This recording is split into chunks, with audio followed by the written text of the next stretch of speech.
Today's podcast is brought to you by itpro.tv. You can go to itpro.tv/ring to find a 30% off coupon, which is ring30. He says confidently on a Monday. Dude, I gotta tell you, I'm in pain. Why? Emotional pain, I hope? No, this is from like working out pain. Oh, wow, look at you. Well, it wasn't working out like I went to the gym. I see. Dug a drainage ditch in my backyard, and yep. I'm amazed that you're able to dig, given the time of year it is. Well, it's not so bad. I mean, we got a ton of water, and we have an area where water like builds up. We have a French drain, but it's beyond that and closer to the house. And now that the basement's finished, is that a French drain one that retreats from the house? Sorry, that was pretty good. And now that the basement's finished, I'm like way more sensitive to water like standing anywhere near the house, and we noticed this, and so I just started I don't know, it was like this weekend's it, and so I just started doing it. It's almost done. Wow, it's 20 degrees here today, Brad. So any digging will have to wait. So it was pretty warm over there. I mean, it was 45, but like perfectly sunny. So like working out in the sun, it was nice. It's supposed to be in the 60s today. Yeah, we are going to get temperatures in the 50s, I think, this week. But this was after 3 or 4 days of like, seriously, could this just be over, please? I think we're getting there. Maybe. Yeah. Maybe. We'll see. But Microsoft cleared the last logistical hurdle. Yeah, I saw that. To pick up Bethesda. So now all we're waiting for is their celebratory blog post that says, "Hey, we just." Well, spent like I said, there's no antitrust concern here. I don't think anyone really could ever raise. So that's good. Yeah, I mean 7.5 billion. Where is my mouse? It's been a busy morning. Busy $7.5 billion morning. So. Wow. I told Brad this separately, but I got an app message from my healthcare provider that said, "Congratulations, you're eligible for COVID-19 vaccine." And after 3 seconds of celebration, I went to book that appointment and was told they don't have any. So that's the way that's going to go, for a little while, I guess. I would have driven to like Pittsburgh, to get this. Yeah. Well. That's a long way away from. I was going to say Pittsburgh, isn't that the opposite side of the state? Yeah, that was the point. It's 5 hours away. Yeah, that's like that is actually probably like if we were ever going to meet in the middle and exchange CIA secrets, that would be like Pittsburgh. Hey, there were worse places to go than Pittsburgh. Are there? It's a nice city. I know. Sport. Okay. I also am not on board with their football team. Yeah, I was going to say it was their football team. I have no problems with their baseball team, and it's a beautiful city.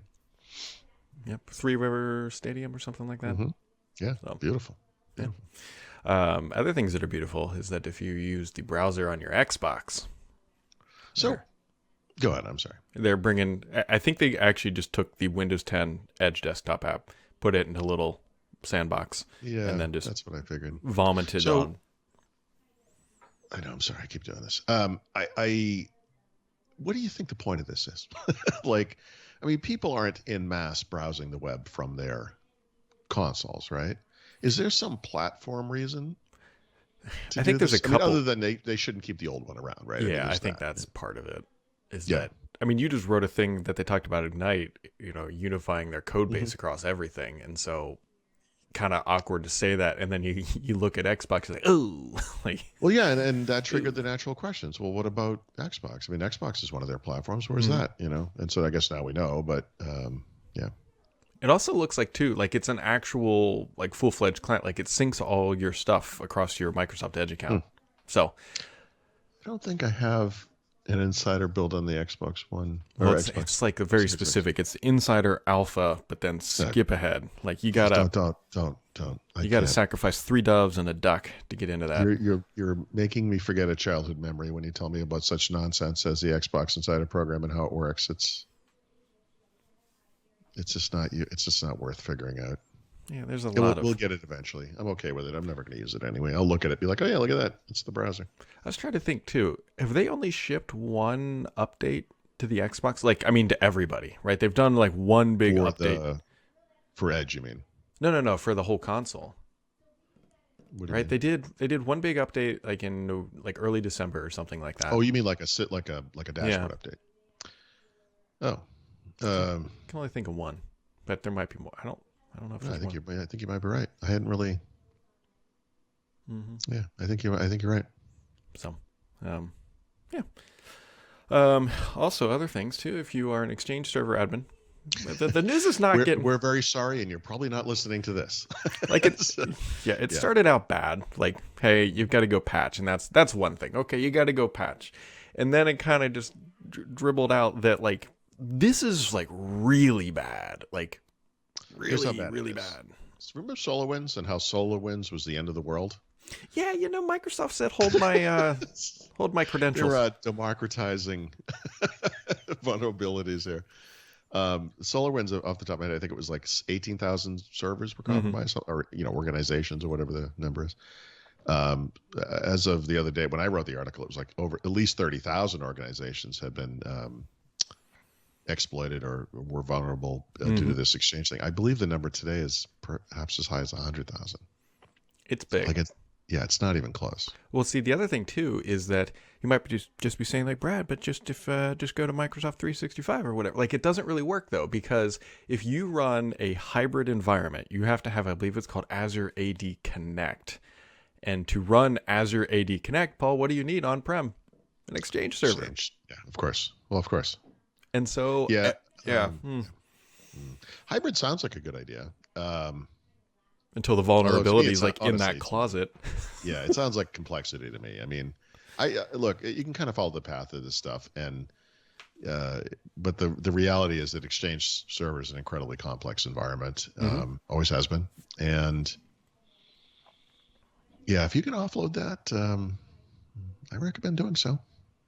Yeah, it's not easy though, and I suspect there's far more hybrid rollouts. Oh yeah, there's all kinds of regulatory reasons. There are reasons. This is not just laziness and Yep. People afraid of the cloud. It's not that. I mean, there are real reasons why these things exist, but yeah, they tend not to be patched as quick. Obviously, one of the things about Microsoft 365 having Exchange in the cloud, whatever they're calling that these days, is the whole thing gets patched immediately. But the problem with this kind of thing is Microsoft's like, okay, look, we put out a patch, but putting out a patch does not equate everyone installing the patch. Right, and some people can't. I think there was some, depending, like if you weren't like fully updated too, some of these patches can be not so fun to install, especially with some of your schemes in the Azure AD Forest, and yeah, so this is a bad one. Yeah, Like yeah, SolarWinds, they're probably like at least we're not Microsoft, so. Yeah. Well, anyways, if you need help patching that Exchange server, I've got a great resource for you. You can go to itpro.tv/ring, because itpro.tv is a skills development platform addressing the global IT skills gap by providing online training for IT professionals at every stage of their career, with training that's more like a talk show. And so just given everything that is going on right now, upskilling yourself on how to do all this stuff effectively, and you can learn at your own pace for business or personal memberships, itpro.tv/ring is probably not a bad place to hang out right now. /ring. Ring, like first ring. Like this word. No, I get it. RIN. Got it. Yep. Got it. Yeah, just making sure. You also got a laptop too, don't you? I have a lot of laptops, Brad. This is the problem. Companies come to me and they're like, hey, would you like to review this? And I'm like, yep. And then they kind of pile up. But this one was kind of embarrassing because, unfortunately, this one is months out of date. Like I should have published this review in September, October, probably, and it just got lost in the shuffle. It literally, and here's why this is dumb. Now, if this was some, I don't want to say any particular machine, I don't mean it like that, but like some mid-grade, unimportant, right? I mean, who cares? This is the Dell XPS 15. This is literally the best laptop I have ever used in my entire life. It is unbelievable. 4K, ultra bright display, perfect form factor, light for a 15-inch. 15-inch would be a certain thing. H series processor, NVIDIA discrete graphics. It's everything. It can be not a super high-end gaming, but like a 1080p 60 frame a second gaming machine. It would be a programmer's dream. It's a productivity workhouse. It's just Where's the webcam? awesome. It's right where it belongs, Brad, right at the top. But actually, the webcam's not that good because it's tiny, So the webcam's kind of crappy. I mean, honestly, for the occasional thing, like if it's just a work meeting, I wouldn't care. Unfortunately, for my needs for podcasting and so forth, I'm on camera every day. I'd have to use an external webcam for that. But it's not the up the note, how's looking. That was the problem with the early XPS, 13s or whatever the beautiful machine, just beautiful. It looks nice. It is very nice. Just can't believe it's Monday again. Like it just kind of the weekend. The dulling sameness of these weeks is really starting to get to me. Although I will tell you, we are like steamrolling into like my favorite part of the year because we've now got those days that are slightly warm. I can see the buds on the trees starting to show up, waiting for that grass to turn over green. Like we're getting there. No, right. So even here where we still have snow everywhere, but we have big patches of grass depending on where the sun hits and all that. Same thing. You can see the sprouts, the flowers are starting to come up, whatever. You can see that some of the trees are starting to get red buds on them. It's going to happen. There's been a lot of humor this winter, not from me, but from readers and viewers about how, I moved here and look at what's happening. But the reality is like this place gets half as much snow as we did in Boston, historically anyway. And not this winter was an anomaly, but the fact that like spring things are happening here is the point, because this is a full month ahead of when that would happen in Boston. And honestly, not that spring has happened here yet. I mean, it hasn't, but spring doesn't really kick into Boston until sometime in May. And not really. Like April is one of the grossest months in Boston. It just rains all the time. It's dirt, flooding and awfulness. It's terrible. And so we tend to have like an extra month of spring here compared to Boston, and then what I'll call an extra month of fall as well.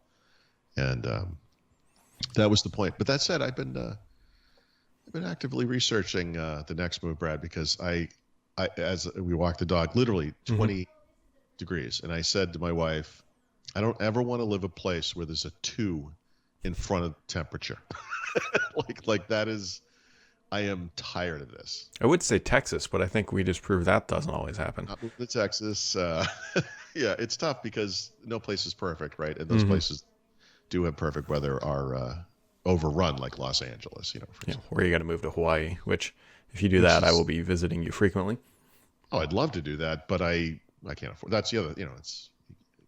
Not to mention just our career in general, being on that time zone would be. Oh my God. Yeah, it'd be impossible. There's all these things you have to kind of balance. Like you want to be able to get on a plane and go to events and things and have it not be astronomically expensive or time consuming.